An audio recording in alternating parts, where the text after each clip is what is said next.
Moyen, Kevin here with Luxembourg Legacy. I'm in Luxembourg City, and this is Roland Gall, a longtime friend of mine. Roland is really the expert in Luxembourg about World War II and the Battle of the Bulge.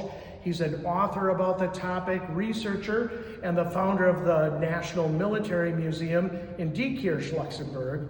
We are in a very, very special place, the chapel and Pescatore Foundation. At this point, it's a nursing home, assisted living facility, but this is a very, very special place in the history of World War II and the end of the war. Roland, tell us just a little bit about this building in general, the Pescatore Foundation.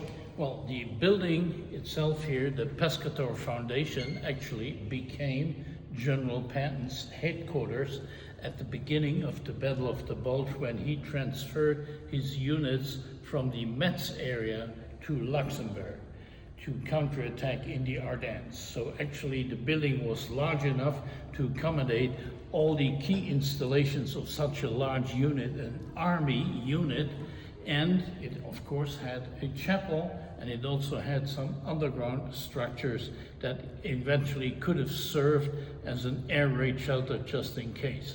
So that is what the Fondation Pescatore entered the history books as General Patton's 3rd Army headquarters as of December 21st, 1944, all the way until March 27, 1945, when the Americans at that time were deep into Nazi Germany and had crossed the Rhine already. Okay. And it was a home for elderly people. So what happened to the elderly people when Patton came to this building?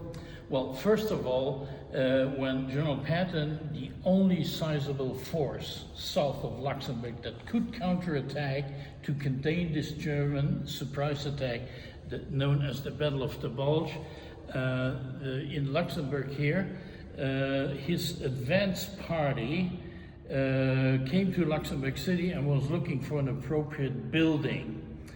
And since General Bradley at that time had already his headquarters here, Bradley at that time was General Patton's boss at what is now the State Savings Bank, so they could not use that. They found that the Fondation Pescatore here was large enough. So, but of course the Fondation Pescatore being a home for retirees, there were elder people here, so they had to unfortunately move the elder people outside of Luxembourg and place them into different other hospitals. So the army moved in here, and the whole thing was sealed off and was guarded, perimeter security here, as the key installations here, the mapping room, the operations room, intelligence room, communications, and so forth, were established.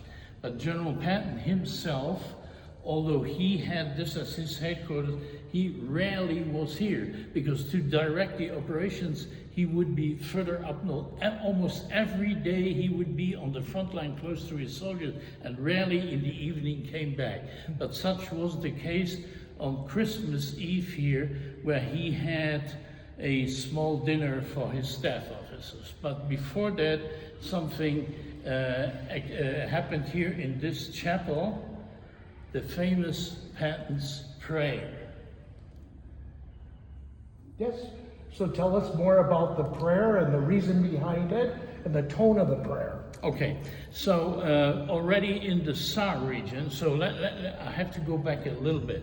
So after the battles of France, the Germans were in full retreat. They had left France, they had reoccupied the West Wall, the western borders. Patton's 3rd Army was south of Luxembourg in the Metz-Saar region, ready to get operational to invade Germany already at that time. There was a very fierce battle around the city of Metz, where a number of forts where the Germans had stubborn resistance had to be taken, which was very costly. But then, as Patton was just ready to invade Germany, at that time the Germans were faster. They launched something that would become known as the Battle of the Ardennes, or the Battle of the Bulge.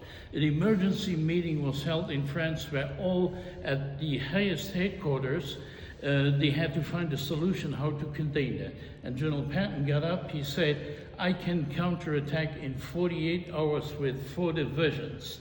And everybody said, George, are you playing the comedian? It's impossible in this damn weather. It's raining, it's sleeting, it's impossible. But already in the Saar region, as he was getting ready, it was raining, mud and rain and sleet and so forth. He had ordered his chaplain, Colonel Chaplain James U. O'Neill, who was the 3rd Army chaplain, because of your very intimate relationship with the Almighty.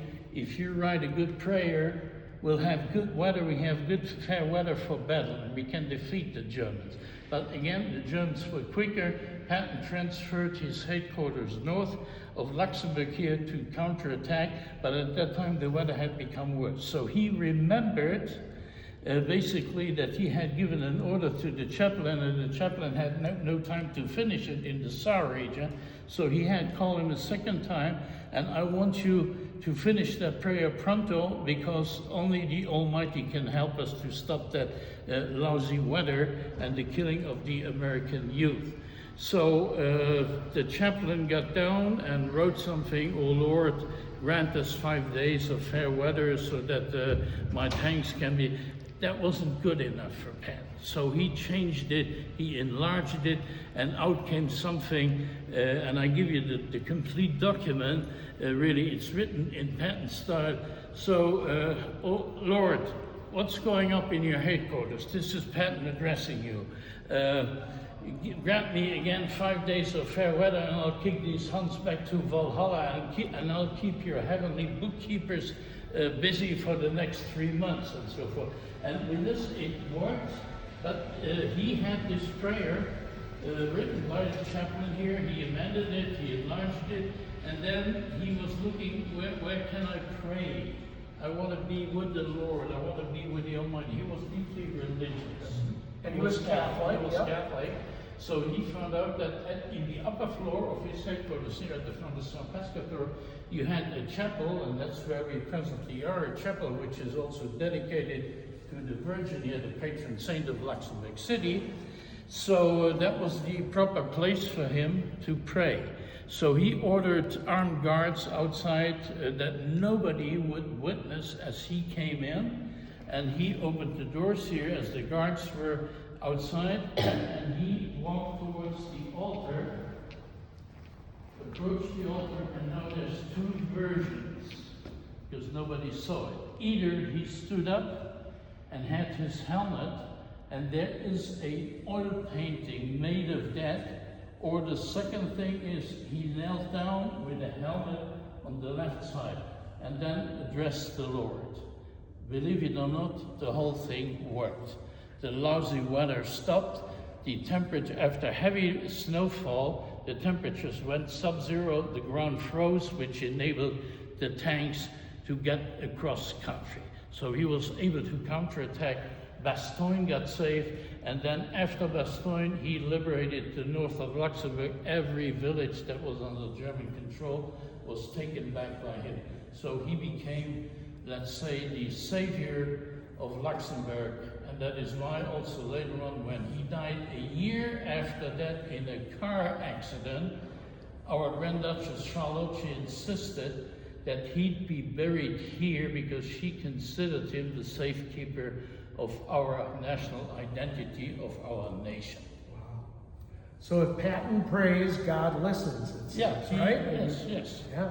And there's still a myth about this Patton's prayer. Very often I'm asked about why can't we address the Lord now when we have tours in the Ardennes, as Colonel Patton did, to stop the rain here. Yes, yeah, there you go. Well, I want to thank Roland. It's a really incredible story. We're so grateful that you would share it with us and to be in this place. We're really happy to bring you this video because we want to make it very clear that the Pescatore Foundation, this chapel, is not open to the general public. So you can't go knock at the door and try to get in. So that was our idea at Luxembourg Legacy, to share this video with you. Eddie.